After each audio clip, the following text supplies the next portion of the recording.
नमस्कार जोहार। चलिए जानते हैं झारखंड की ताज़ा खबरों को, लेकिन उससे पहले अगर आपने अभी तक इस चैनल को सब्सक्राइब नहीं किया तो सब्सक्राइब कर लें, जिससे कि आपको झारखंड की ताज़ा खबर रोजाना मिलती रहे। सबसे पहली खबर आज जारी की जाएगी इंटर साइंस कॉमर्स का रिजल्ट।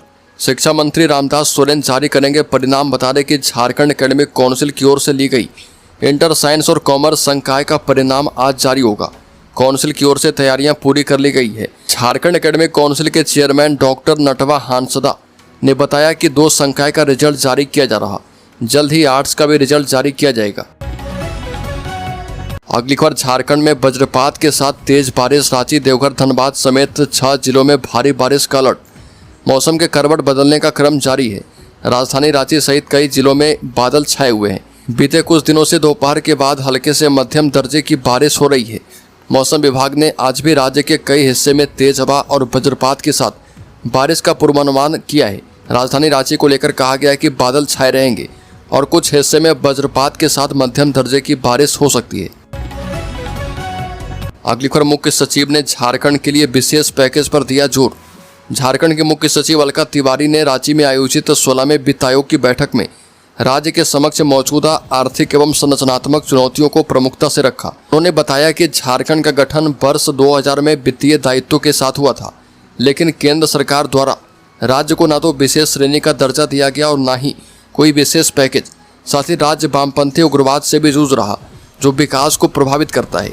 राज्य सरकार की ओर से राजस्व वृद्धि के प्रयास का उल्लेख करते हुए उन्होंने कहा कि वर्ष 2019-20 से 2025-26 के बीच टैक्स और नॉन टैक्स राजस्व में 16% की वृद्धि दर्ज की गई है। अगली खबर, अर्जुन पुरस्कार विजेता सलीमा टेटे की कोच प्रतिमा बरवा का निधन। पारस अस्पताल में ली अंतिम सांस। बता दें कि झारखंड की हॉकी कोच प्रतिमा बरवा का निधन हो गया। इस खबर से राज्य के खेल जगत में शोक का माहौल है।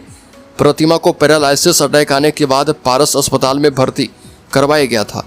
यहां पर आईसीयू में उनका इलाज चल रहा था। जानकारी के मुताबिक प्रतिमा की हालत काफी नाजुक थी और इस कारण चिकित्सकों की तमाम कोशिशों के बाद भी प्रतिमा ने दम तोड़ दिया। बता दें कि प्रतिमा बरवा ने झारखंड महिला हॉकी को राष्ट्रीय स्तर पर पहचान दिलाने में महत्वपूर्ण भूमिका निभाई है।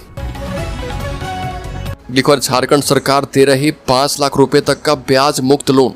बता दें कि झारखंड में मछली पालन को बढ़ावा देने के लिए मत्स्य विभाग की ओर से कई योजनाएं चलाई जा रही है। राज्य में अभी 3.5 लाख मीट्रिक टन मछली का उत्पादन हो रहा। राज्य के मछली पालक किसानों को योजनाओं का लाभ देकर मछली का उत्पादन बढ़ाने पर जोर दिया जा रहा।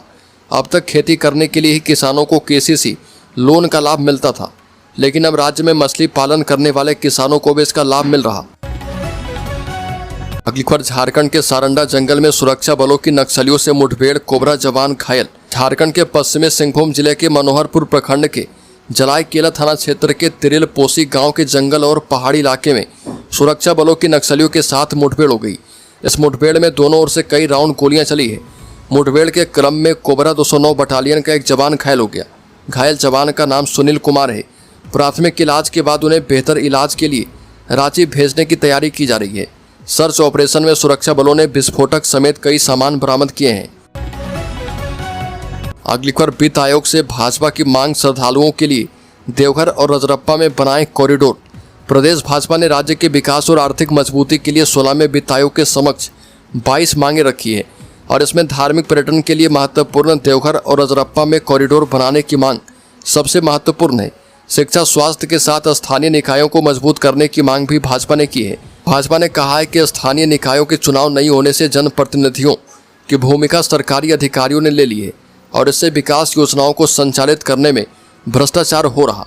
समय पर चुनाव नहीं होने से राज्य को केंद्रीय सहायता से भी वंचित होना पड़ रहा। अगली खबर, पुलिस और नक्सलियों के बीच मुठभेड़, आईईडी में हुआ विस्फोट। बता दें कि पश्चिमी सिंहभूम जिले के जराईकेला थाना क्षेत्र अंतर्गत तिरिल पोसी के जंगलों में सुरक्षा बलों और नक्सलियों के बीच भीषण मुठभेड़ हुई।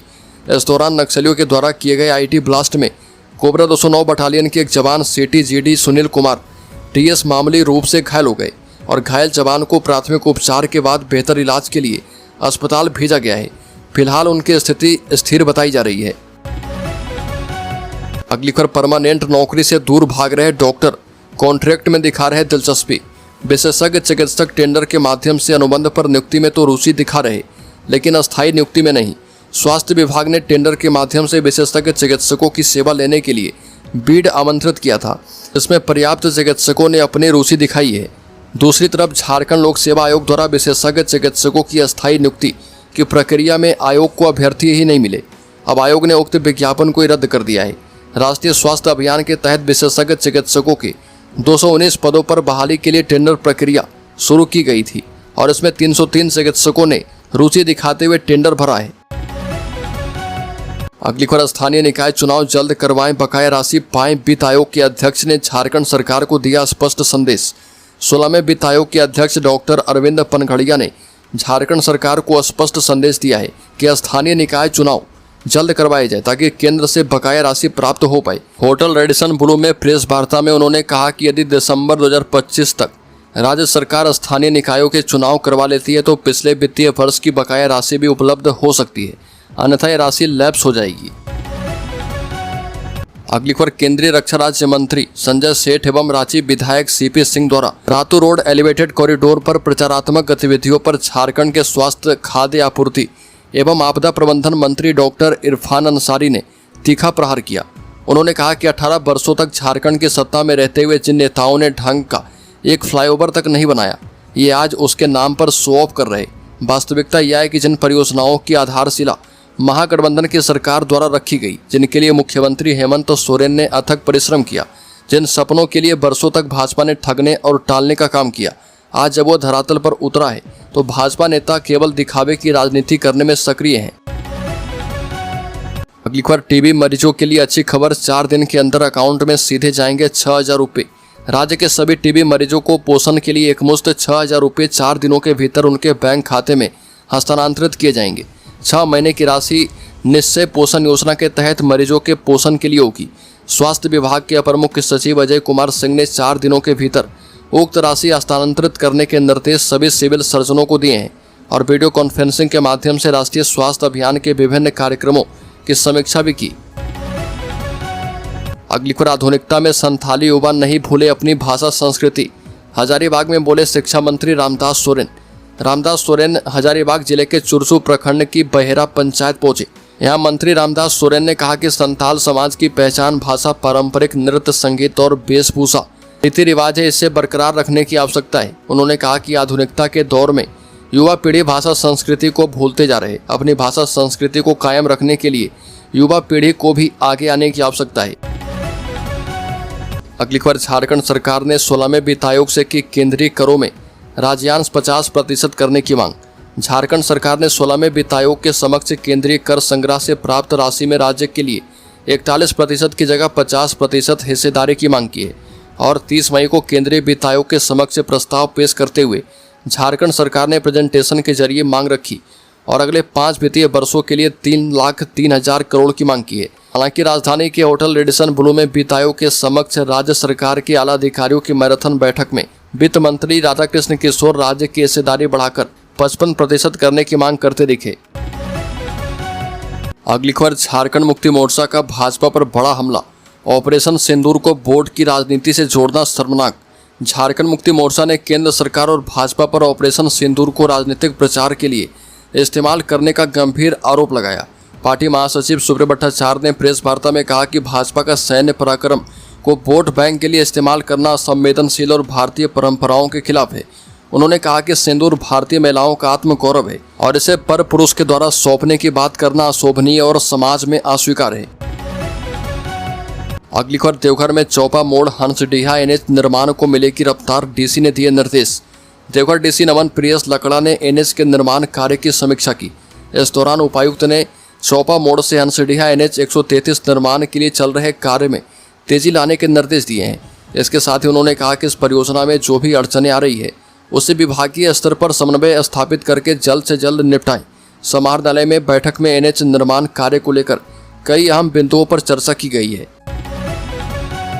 अगली खबर, पति के सामने महिला से गैंगरेप, बोकारो में शराब पिलाकर 4 ने बनाया हवस का शिकार। बता दें कि झारखंड के बोकारो से शर्मनाक घटना सामने आई। यहाँ के सेक्टर 12 थाना क्षेत्र में पति पत्नी को जबरन शराब पिलाकर पत्नी से गैंगरेप किया गया और मामले में पुलिस ने 4 ऑटो चालकों को अरेस्ट किया है। उनसे पूछताछ की जा रही है। पीड़िता धनबाद के मधुबन की रहने वाली है। अगली खबर, सुवर्ण रेखा बहुउद्देशीय परियोजना को मिला 135 करोड़ का फंड, खेतों तक पाइपलाइन से पहुंचेगा पानी।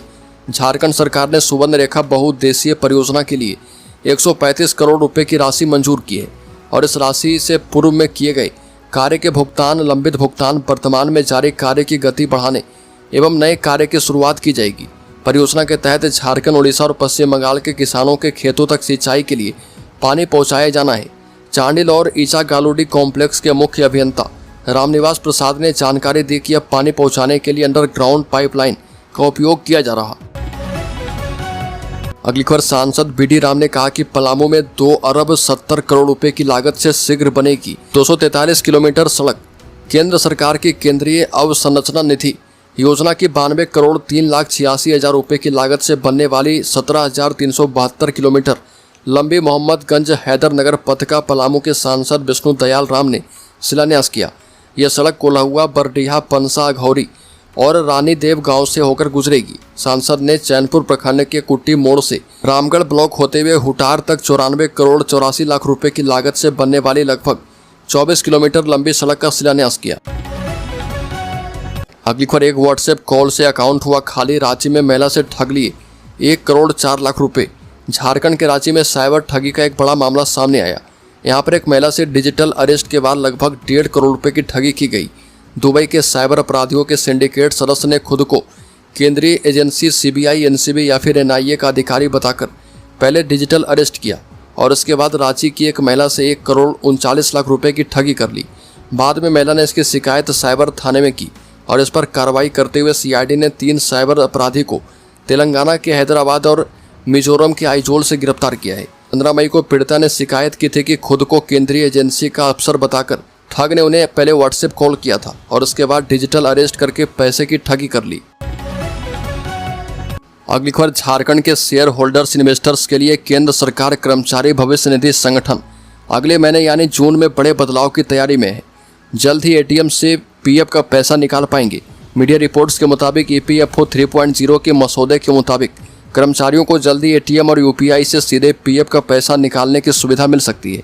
ईपीएफओ 3.0 के तहत पीएफ खाता धारकों को विड्रॉल कार्ड मुहैया करवाए जाएंगे और यह पूरी तरह से बैंक एटीएम कार्ड की तरह होगा।